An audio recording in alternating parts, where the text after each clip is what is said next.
In creating opportunities in life, one thing is for sure, we really have to gain knowledge of the basic essential fact that no one is going to ever give you anything.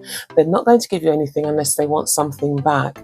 And once you reach that place, once you have that understanding, now you're positioned and ready to take opportunities that are available to you and to exercise passion and make something happen.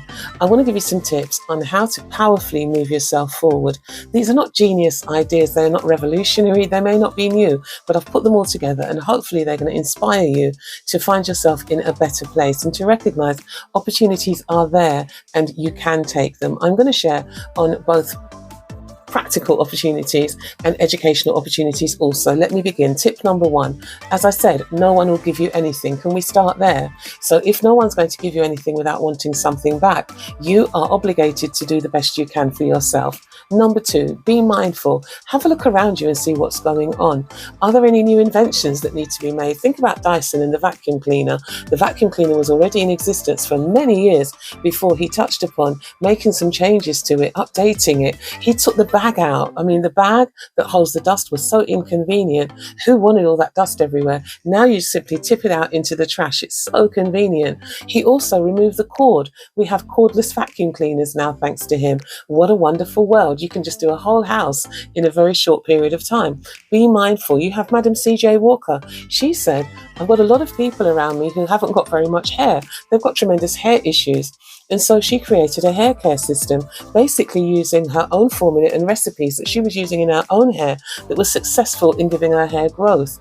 Madam C.J. Walker created one of the first hair care systems and became one of the wealthiest women ever in American history. Could that be you? Of course it could. Why ever not? There's no difference in you and her.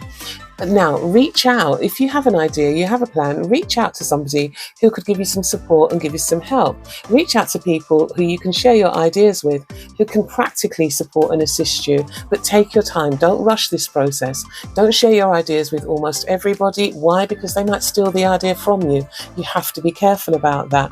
However, what you do want to do is to reach out to people who can be of practical help, mentoring, supporting, answering your questions.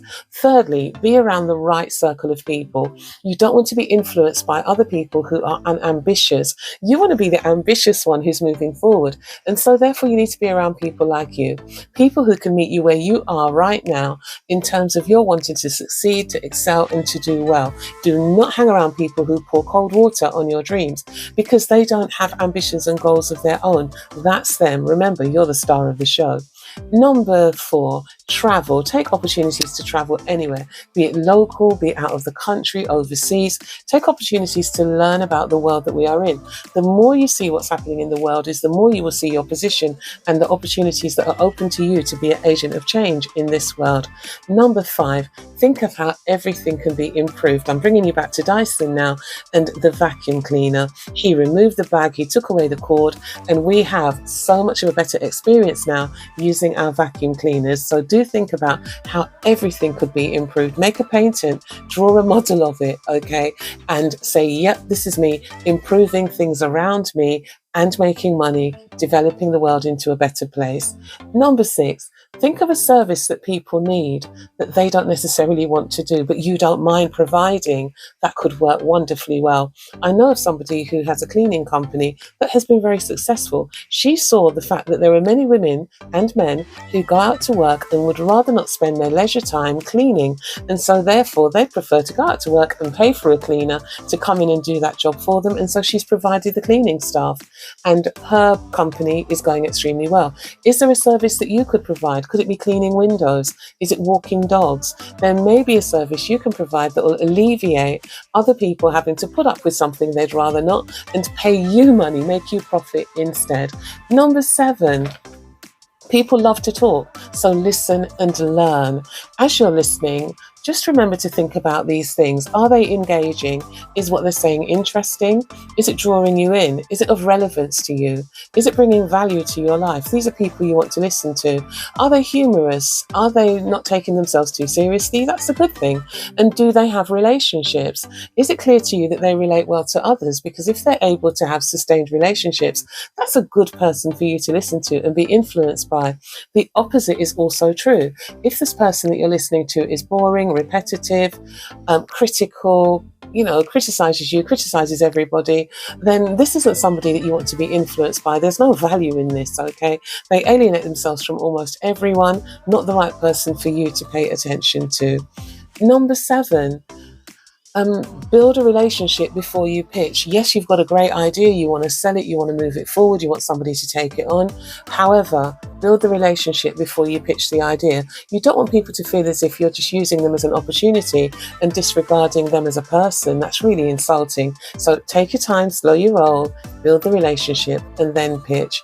Number 8, How to Win Friends and Influence People. Wonderful book by Dale Carnegie.